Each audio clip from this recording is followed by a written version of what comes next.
Hey y'all, I want to take a minute to talk about the case for curiosity.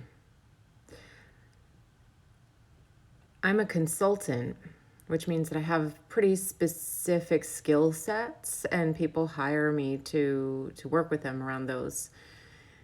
And I know that some people think, there's a huge distinction between consulting and coaching, and I think that's true to an extent. But I also come from a place where I actually think that the idea that we can have unproductive conversation is kind of a fallacy. So an example is this morning I met with a client whom I just love so much. And she's been doing the work, the specific work that I was hired to do with her. And we meet weekly. But my practice when I meet with her weekly is not to come in with an agenda. It's actually to come in with my own curiosity for where she is and what's happening. Because if I come in with my own agenda, I miss often the sort of spark or the call that's actually where her direction is already headed. And this has to do with I trust how the seasons are moving through her body. I trust her deeply to already know, because I'm not actually there to train her to know something. I'm actually there to listen for where she's already got openings and to expand upon them.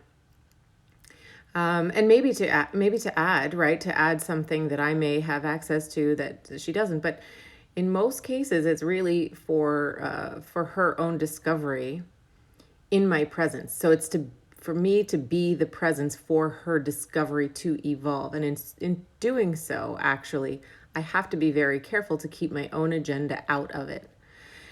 Or my own ideas about what she should do. So this morning we had a conversation and we started from the practice that she's been playing with, which was about being in flow in her body and recognizing that she doesn't have to go anywhere to find it, right? That she actually, all she has to do is sort of see where there's already a little bit of flow in her body and to bring some awareness to that, right? And to tend to that. And in so doing, right, she found a bunch of different things. So then I just said, so tell me what else is going on. And she said, I'd like to reconstruct a little bit of my financial thing in the business and in my life in this way. And so we started to look at it, and I just stayed curious. And so I follow a particular practice around curiosity that is actually one of the very specific skill sets that people hire me for, is that I train them to actually use that art of curiosity in a similar way for their own body and for their own sort of honing of their sensory perception in their nose. But so what we did was I just followed her and asked into things where she would either move more or get stuck. I would just ask a question. What's happening there? What's that? What's the next thing? And what ended up happening is we got to within, right? This is a pretty short conversation.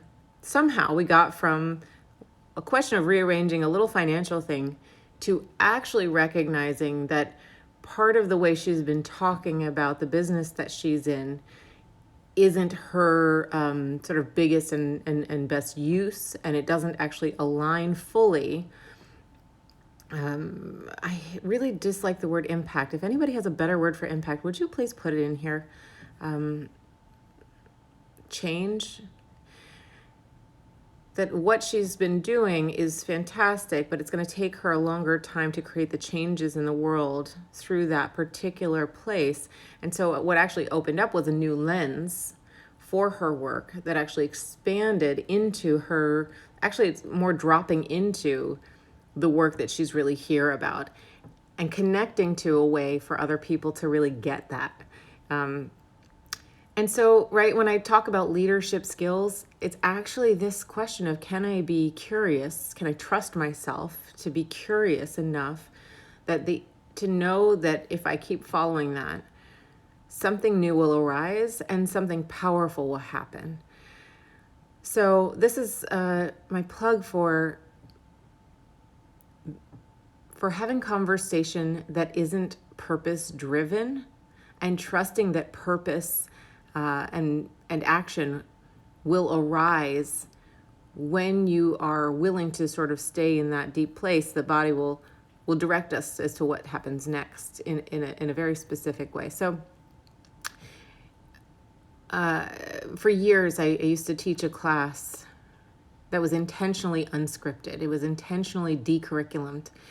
And it was in a graduate school, and it was very hard to get people to see the value in having a space.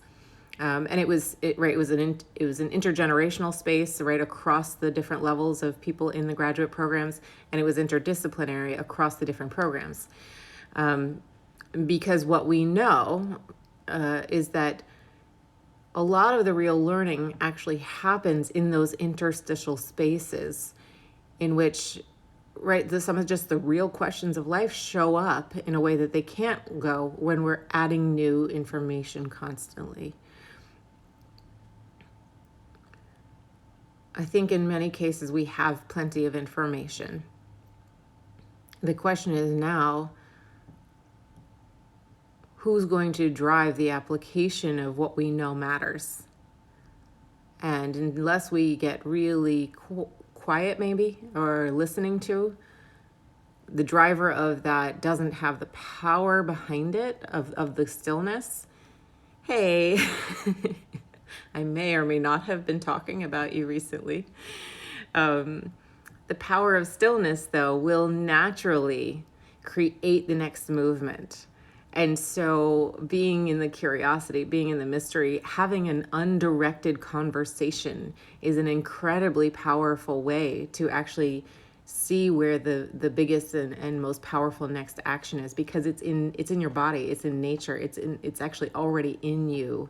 And so trusting that if you stay with your own movement and you allow for that to keep moving and allow for it to show you the next place, that you actually don't have to try and you don't have to figure things out. They actually just show up, and then you can follow them, right? And then you get to sort of be, in a way, it's the way to be in the driver's seat, is to actually be in the unknown with yourself, and to keep trusting your own sort of nose as you go through the process. So I will catch you guys later.